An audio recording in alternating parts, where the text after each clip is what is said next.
Assalamualaikum warahmatullahi wabarakatuh. Halo semuanya, selamat pagi dan salam sejahtera untuk kita semua. Yang terhormat Ibu Luatu Nairo SIKOM MIKOM selaku dosen pengampu mata kuliah Public Speaking, dan yang saya hormati teman-teman sekalian yang sedang menonton video ini. Di sini saya ingin membahas satu hal yang sangat-sangat penting untuk diedukasikan kepada kalian remaja-remaja yang baru saja beranjak dewasa. Hal itu adalah pembulian. Hal yang sering dianggap sepele namun dampaknya sangat luar biasa teman-teman bagi masa depan seseorang. Kita langsung aja masuk materinya. Apa itu pembulian? Pembulian adalah tindakan menyakiti orang lain secara sengaja maupun tidak disengaja, secara sengaja dan berulang-ulang, yaitu secara fisik, verbal maupun sosial, teman-teman. Nah, pembulian bisa berupa mengejek fisik atau penampilan. Nah, pembulian ini bisa mengejek fisik atau penampilan seperti lu gendut banget sih, lu kurus banget sih, itu bahkan sampai warna kulit atau kekurangan fisik tertentu ya. Ini bisa membuat korban merasa minder dan nggak percaya diri. Yang kedua, menghina atau memanggil dengan julukan yang menyakitkan. Nah, memberikan label kepada seseorang dengan kata-kata kasar, nama hewan, dan segala fisik kekurangan tertentu itu juga salah satu bentuk pembulian, teman-teman. Kalau terus-menerus dilakukan bisa merusak reputasi seseorang dan merasa korban ngerasa nggak dihargai sama sekali, teman-teman. Selanjutnya ada menyebarkan gosip. Nah, menyebarkan gosip itu udah sering banget, apalagi untuk cewek-cewek nih, sering banget kan gosip gitu kan. Menyebarkan gosip yang tidak sesuai fakta dan menggiring opini orang lain untuk mengajak orang lain untuk tidak suka sama orang itu salah satu bentuk pembulian yang sangat parah, teman-teman. Karena itu bisa merusak reputasi seseorang di lingkungannya dia gitu. Selanjutnya ada perundungan di media sosial atau cyberbullying. Nah, ini dilakukan di dunia maya atau dunia sosmed gitu, seperti X, Instagram, WhatsApp, dan TikTok ya biasanya ya. Biasanya TikTok ini yang sering terjadi ya. Itu biasanya berupa hate comment dan menyebarkan foto atau video tanpa izin orangnya. Next, ada dampak korban bullying. Yang pertama ada sulit membangun hubungan sosial di masa dewasa. Nah, ini teman-teman, bagi korban bullying, sulit membangun hubungan dewasa itu sangat-sangat sulit karena udah memiliki trust issue terlebih dahulu kepada orang lain. Jadi merasa orang lain ini udah nggak bisa dapat dipercaya sama dia. Jadi dia lebih menutup dirinya dan introvert gitu. Yang kedua ada memiliki rasa takut berlebihan terhadap lingkungan baru. Udah nggak berharga, udah ngerasa dirinya ini, jadi dia menutup diri ke lingkungan baru. Yang kedua, memiliki rasa takut berlebihan terhadap lingkungan baru. Nah, korban bully juga menutup dirinya di lingkungan baru dan tidak bisa bersosialisasi dengan baik, teman-teman.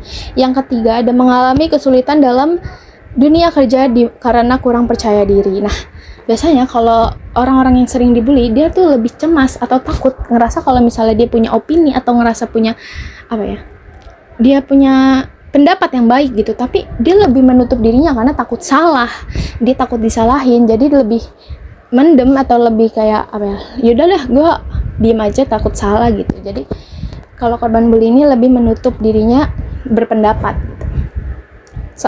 Yang selanjutnya ada korban bisa tumbuh dengan rasa marah atau dendam yang tidak terselesaikan. Nah, ini yang paling parah dari 3 yang saya sudah jelaskan, karena kalau nggak ditangani dengan baik, dia lebih tumbuh ke emosional yang negatif, teman-teman. Bisa tumbuh dengan rasa dendam dan bahkan dia sampai bisa menyakiti orang lain gitu, karena nggak diedukasi dengan baik tentang korban bullying ini kan.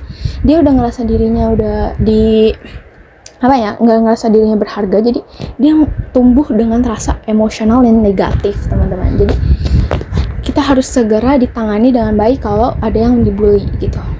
Selanjutnya, hal yang harus kita hindari agar pembulian tidak terus terjadi, teman-teman. Ini hal-hal yang harus kita hindari agar pembulian tidak terus terjadi. Yang pertama ada menganggap ejekan sebagai hal biasa.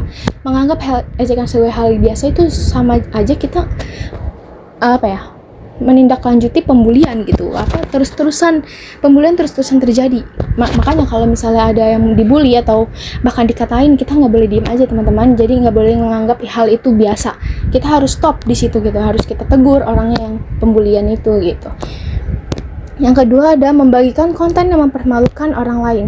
Ini juga ya, teman-teman, jangan kalian kalau misalnya dapat konten-konten yang negatif, jangan kalian asal share gitu. Jadi cukup report aja gitu. Jangan cukup di cancel culture kalau misalnya dia membuat konten-konten yang mempermalukan orang lain gitu. Selanjutnya ada ikut tertawa saat lihat teman direndahkan. Nah, ini sering banget terjadi di dunia kita ya. Kita biasanya kalau misal ada orang yang diledekin, kita lebih ikut tertawa nih, gitu. Lu gendut banget sih sekarang gitu. Makanya kita ikut tertawa. Oh iya, kalau misalnya lebih berlebihan gitu, udah cukup, jangan ketawa, cukup tegur aja. Jangan kayak gitu. Nggak boleh kayak gitu, nggak baik gitu loh. Yang selanjutnya, yang terakhir ada diam saat melihat pembulian terjadi. Teman-teman, kalau misalnya kalian melihat pembulian yang sampai menyangkut fisik gitu, jangan diem aja, tolong laporkan kepada pihak yang berwenang. Misal kalau di sekolah, laporin guru. Kalau misalnya di kampus, laporkan ke dosen-dosen yang berpihak gitu. Misalnya kalian lagi di public speaking nih, kita ada yang dibully gitu, laporkan ke Buluwatu gitu, contoh. Oke, baik teman-teman, udah selesai materi yang sudah saya sampaikan. Terima kasih yang sudah mendengarkan. Teman-teman, bercanda itu wajar, sangat wajar, tapi mulai sekarang yuk lebih bijak lagi dalam bercanda. Kita ngomong dulu dalam hati, kalau misalnya kita digituin tuh sakit nggak sih? Kalau kita digituin tuh kuat nggak ya gitu. Karena satu kata bisa menyakiti dan satu kata lagi bisa menguatkan. Daripada kita jadi orang yang membuat orang lain nggak percaya diri, kenapa nggak jadi orang lain yang membuat orang lain lebih pede gitu. Stop dulu nih teman-teman, karena kita bisa lucu tanpa harus menyakiti. Terima kasih. Wassalamualaikum warahmatullahi wabarakatuh. Cherry blossoms blooming in the mountains.